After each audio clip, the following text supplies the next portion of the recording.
Boa noite, aqui estamos nós.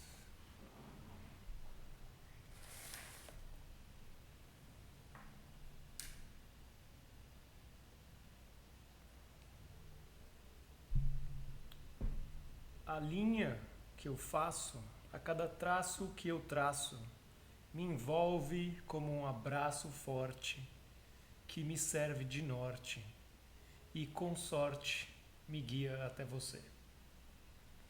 O rabisco é o registro visual, é o relato, é o ruído, é a verdade pessoal, sem filtro, sem bem, sem mal. É o sonho de dedos inquietos, o sinal de fumaça sem destino certo, como a garrafa jogada às ondas em mar aberto. Não tenha medo, se aproxime, chegue mais perto.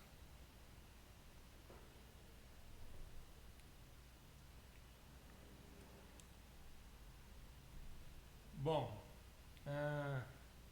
espero que tudo isso tenha funcionado até agora. Espero que vocês estejam me ouvindo e espero que a gente consiga se entreter durante aí um tempinho hoje à noite, né? Nessa primeira edição experimental do Monday. Mais uma das minhas desculpas para perder tempo junto com vocês e ver se nessa perda de tempo a gente encontra alguma coisa. Bom, desenhar, né? Agora, transição. E esse é o meu iPad, né? Aqui é um desenho, é mais ou menos o formato do desenho que eu vou fazer.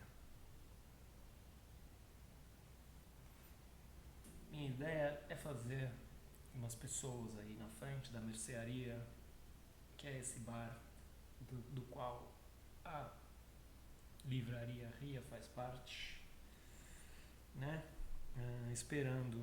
Celebrando esse um ano e esperando a reabertura de tudo. Basicamente, as pessoas estavam de saco cheio, né? As pessoas estão de saco cheio da pandemia. Estão de saco cheio de ficar em casa. Mas, ao mesmo tempo, a gente está na pior parte da pandemia. Então a gente precisa ficar em casa. Precisa tentar ficar em casa e se entreter em casa. E produzir em casa. E aprender em casa, né? Ensinar. Ter essa sensação de que você não está só à deriva, perdido, vendo a vida passar, né? E o que eu posso fazer para contribuir é fazer lives, voltar a abrir aí um canal de comunicação uma vez por semana, durante um tempinho, e conversar, e passar um tempo aí junto. Às vezes a gente tem uma ideia, por exemplo, essa ideia que eu tenho de fazer aqui a pessoa, é claro, fazer ela de máscara. E quando eu desenho no papel, eu uso pincel. E com o pincel eu já desenvolvi aí uma técnica para usar o traço grosso e o fino e a pincelada de pincel, tudo com a mesma ferramenta. É tudo com o pincel. Então aqui eu uso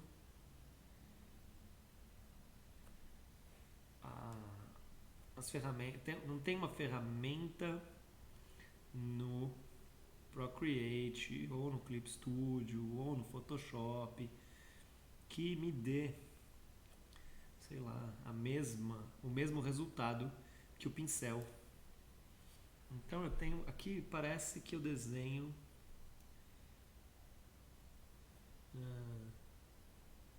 muito mais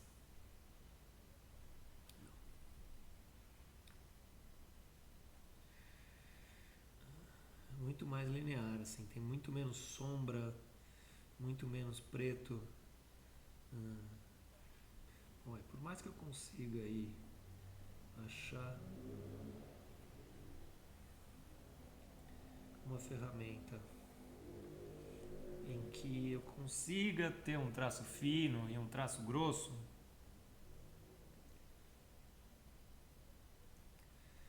não é exatamente igual.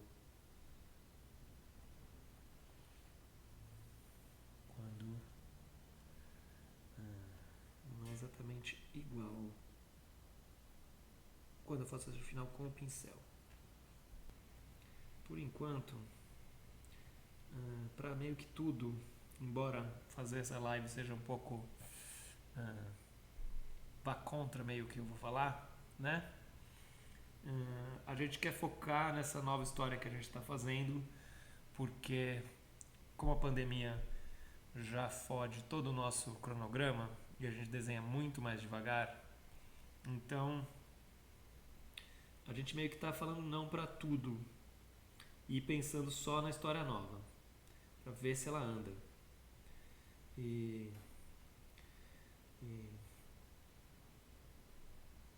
coisas como essa ilustração para a revista do Marquinhos, para a Ria Livraria, ela é uma exceção, porque tem umas coisas que a gente não consegue falar não, tem umas coisas que a gente sente uma vontade mais forte de participar do que a de não participar, e aí a gente acaba fazendo alguma coisa. E porque é isso, a gente está aí nesse movimento de pandemia onde tudo está fechando, onde tudo está acabando.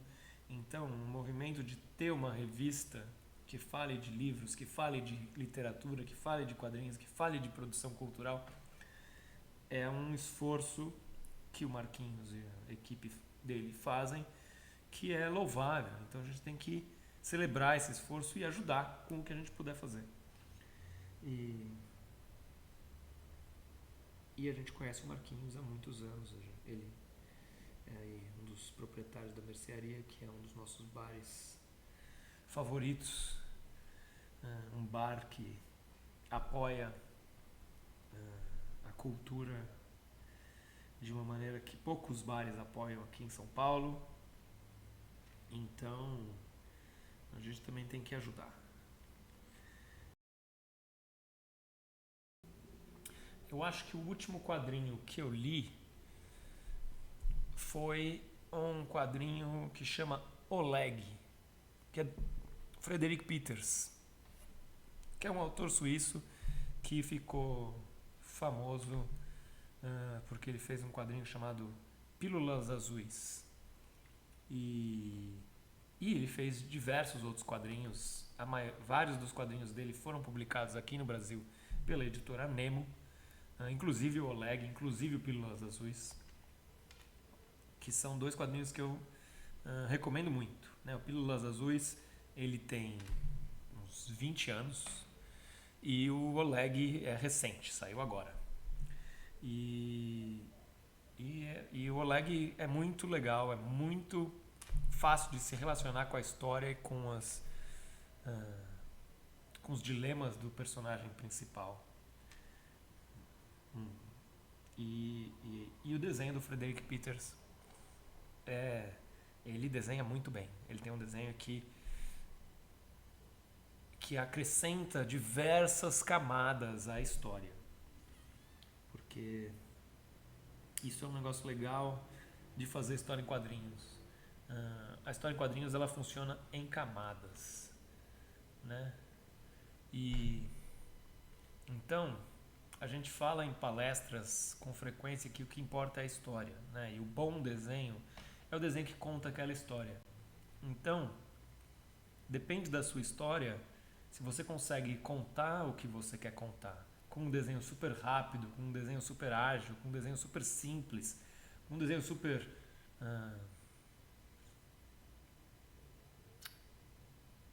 sei lá, tosco, qualquer desenho que conta a história, ele é um bom desenho no contexto da história em quadrinho. E mas isso não quer dizer que um bom desenho, um desenho muito mais rebuscado, um desenho com muito mais detalhe, com muito mais técnica, não possa ser legal também e não acrescente outras coisas que o desenho mais simples dá conta. Não, existe lá. Se você consegue resolver com o seu desenho simples, com o seu desenho tosco, você contou a sua história, a história em quadrinho funcionou. Mas você pode acrescentar diversas camadas de significado na sua história, detalhes, narrativas paralelas, narrativas complementares, se você tiver um desenho mais rebuscado. Se você souber utilizar a ferramenta do desenho de uma maneira mais complexa na história em quadrinho. Então, o mais importante é a história. Mas o desenho, enquanto ferramenta, oferece muito mais do que simplesmente ser um veículo para transmitir rapidamente uma ideia de um diálogo ou de uma situação. Então eu e o Bar, a gente gosta de desenhar, a gente gosta de trabalhar no desenho, um desenho com detalhes, um desenho rebuscado, como o do Frederick Peters, porque a gente gosta dessa ideia de colocar diversas camadas na história em quadrinho. Camadas que criam uma leitura que estimula a releitura. Cada vez que você vai reler a história, você vai descobrir outra coisa que estava lá no desenho, né? Estava lá para quem já tiver passado pelas palavras, já tiver passado pela trama e agora quiser redescobrir a história acompanhando os detalhes que passam em silêncio. E o Frederick Peters faz isso muito bem, navega muito bem como colocar detalhes visuais nas histórias. E nesse Oleg, então, é um show de quadrinho autoral. Recomendo bastante. Como eu estava pensando em o que eu posso fazer nessas lives, uma das coisas que eu posso fazer, aproveitar esse momento da live e juntar, desenhar com vocês e desenhar alguma coisa que eu precise desenhar, né? Que nem hoje eu estou fazendo esse desenho para a revista do Marquinhos. Eu estava pensando que eu posso, uma das coisas que eu tenho para fazer também é terminar a história do Diário do Isolamento, né? A história do Diário do Isolamento eu parei de fazer porque eu achava que as pessoas estavam meio cansadas de ficarem ouvindo falar de Diário do Isolamento, do cotidiano de cada um, que isso não tinha mais essa não oferecia mais essa empatia assim, que as pessoas estavam precisando. E elas também estavam meio de saco cheio, né, de qualquer coisa relacionada com a pandemia, né? Isso era em fim de outubro, começo de novembro. Era uma época em que aqui no Brasil, né, a gente estava achando que o pior tinha passado e estava tudo reabrindo. Então, lá para começo de novembro e final de outubro, a gente achava que as coisas estavam melhorando, né? E Então, ninguém mais queria ficar falando de diário de isolamento e o que eu faço em casa. A gente queria começar a pensar o que a gente ia fazer fora de casa e voltar a fazer atividades como ir à academia, talvez encontrar pessoas, talvez ir em restaurantes que tivessem uma área arejada. O mundo estava nesse movimento, então eu achei que era melhor parar a história do diário do isolamento e esperar até que as coisas mudassem mesmo, para eu poder enxergar qual é o final dessa história, o final da história que a gente está vivendo. Mas a gente teve aí uma reviravolta, uma segunda onda, aí, uma volta forte da pandemia. Então eu ainda não sei como a história vai terminar. Mas eu preciso pensar como a história vai terminar. Eu preciso encontrar um fim, nem que seja só o meu fim para essa história. E talvez encontrar o fim para essa história seja algo que eu possa fazer ao vivo, em lives, com pessoas acompanhando o processo.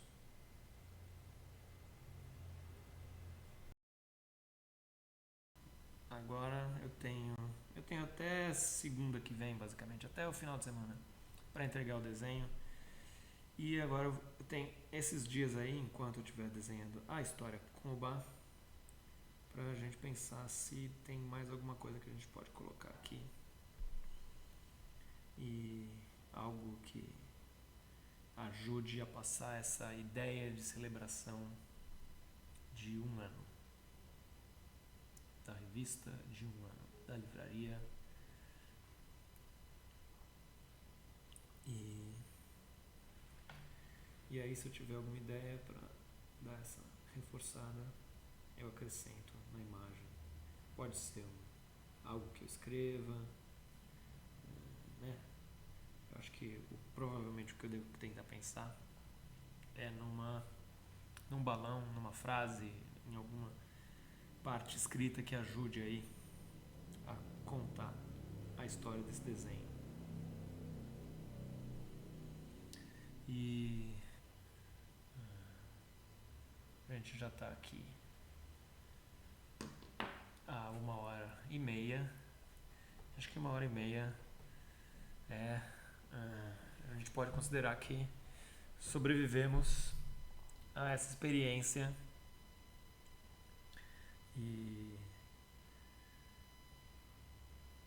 E aí eu penso até a semana que vem o que vai ser a próxima coisa que eu tenho para desenhar.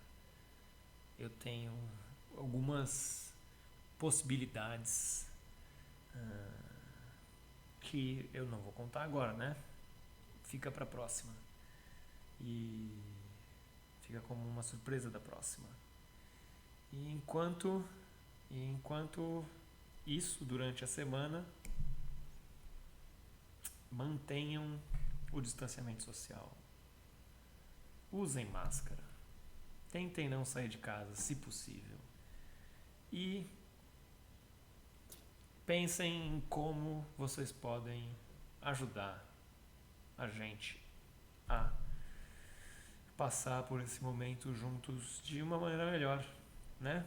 Afinal de contas, o mundo não parou nessa pandemia, então a gente está aqui tentando continuar, né? Então existem aí maneiras de continuar,